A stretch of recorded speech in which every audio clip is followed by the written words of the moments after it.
A nation finally says the quiet part out loud: there is a virus ravaging America, but it's not the one you're thinking of. It has been here for a long time, for much longer than COVID-19.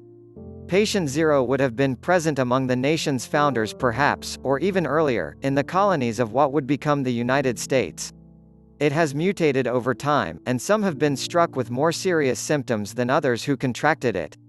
But we have all been exposed, no matter the care we have taken to avoid it. This virus lives in the DNA of the nation, in our history books, our economic policy, our politics. It has roots in our culture and has shaped our worldview. It is a virus so central to America's existence that it is hard to imagine us without it. Whatever antibodies it provides clearly falter. It is a virus of indifference to, or active contempt for, broad swaths of humanity. It is the same virus we have occasionally located in other lands while ignoring its presence in our own. And so we said it was over there, in Germany, until we crushed it in the name of a superior system. Nothing more to see. But it was here. It had always been here. The Hitlerian philosophy of life unworthy of life was not German in the least. It was borrowed from this country's top scholars, eugenicists from the 19th and early 20th centuries who sat atop the nation's leading academic perches and held forth on the superior and inferior classes of humanity. If anything, Nazism was an act of copyright infringement for which America would likely sue if not for the fact that such action would expose the source of the sickness and make our continued denials untenable. It is a virus of white supremacy, but not only that. Once you endorse the idea that some Africans, indigenous North Americans, and others are disposable, you begin down a slope whose slipperiness will deliver you to a location wherein the notions of superior and inferior cannot be so easily contained. And so poor white folk can be disposed of as well, as can the old and frail, the sick, the disabled, anyone deemed lesser. Having opted for the creation of a hierarchical taxonomy of human value, one can only hope against hope that the monster, once loosed, can be again harnessed. And yes, I know, it all sounds hyperbolic. Perhaps some would even think it un-American to suggest the ubiquity of such a virus here. But I can prove it with a simple thought experiment about the present pandemic. Put aside whatever you think about the dangerousness of COVID-19 for a second. We'll come back to that, but for now, let's imagine a scenario different from the one we currently face, in which the dangers were clear to all. Let's imagine, for instance, that there was a virus making its way across the country, which was so aerosolized that it could travel 100 yards from a carrier when breathed into the air. And let's imagine that this virus was so lethal that, say, 10% of people infected with it would die. And let's say that those who would die were not disproportionately older, or already ill from some pre-existing condition, but spread randomly throughout the population. In such a scenario, ask yourself, what would we do? What would we demand that our government do? Would people be out screaming about the right to go back to their jobs, and demanding that the state open up the economy after a month or so because they needed to feed their families? Of course not, because everyone would be scared to return to work, and for most workplaces, there wouldn't be much work to do, given the lack of customers and active commerce. So either you would work from home, assuming your job allowed it, or you wouldn't work at all. The only people who would be working outside their homes would be delivery folks getting food and other items to people, and even then, only with head-to-toe PPE, probably akin to a spacesuit, and a hefty raise. As for the rest of us, would we just starve? Let landlords throw us out of our homes because we couldn't pay rent? Let banks foreclose on us because our mortgages went into default? Of course not.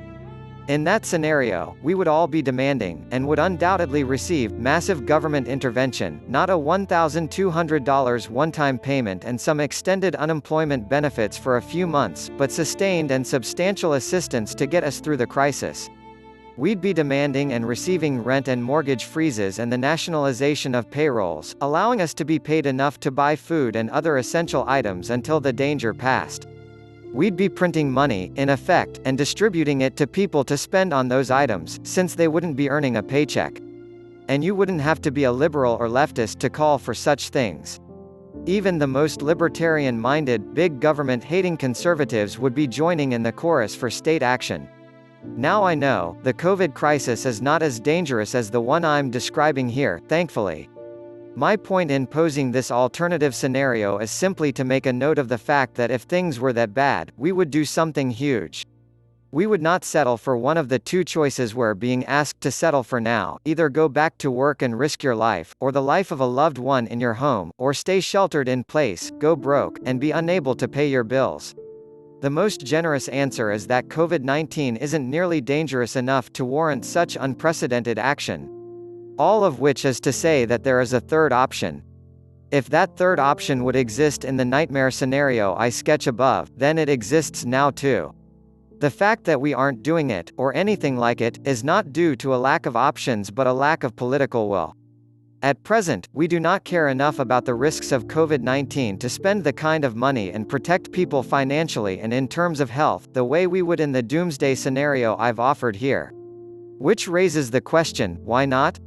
The most generous answer is that COVID-19 isn't nearly dangerous enough to warrant such unprecedented action. And perhaps that's true, for some. But it's not true for everyone. For people with diabetes, heart disease, asthma, high blood pressure, and other pre-existing conditions, COVID is clearly a risky proposition. So too for the elderly and for people of color and low-income folks who suffer disproportionately from the maladies mentioned above.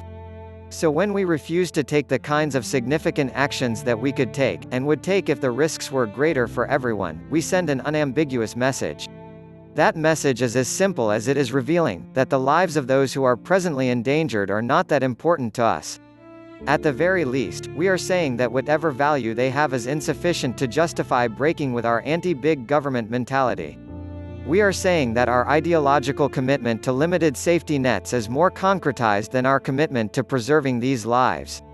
In other words, we are saying that people of color matter less, racism, the poor and working class matter less, classism, the elderly matter less, ageism, and those with a pre-existing health condition matter less, ableism, than our philosophy about the role of the state, even in moments of crisis. Think about that. It's not merely that we value some lives less than others, it's that we value some lives less than an idea, less than our politics. It's a matter of saying that one is so committed to not having government help people, that they are willing to let lots of people die, just to avoid setting a precedent that might increase support for, God forbid, universal health care or better nutrition assistance. Shorter version, we hate SNAP and Section 8 housing vouchers more than we hate losing another 100,000 or so American lives. Keeping our taxes low and not letting the occasional, undeserving person game the system is more sacrosanct to us than the lives of those who will perish because we rush to open things back up. Rather than moving slowly and paying people to get through the crisis using government funds, like Denmark is doing, we act as if the only choice is, as the saying goes, your money or your life. The fact that there is another choice, but we refuse to consider it, tells us a lot about America's values, none of it good. What it tells us is something black and brown folks always knew, even as most white Americans have denied it, namely, that we are a country divided not merely between the haves and have-nots, but between those deemed worthy of life itself and those deserving of death. It has always been this way. And it always will be, until and unless we say enough.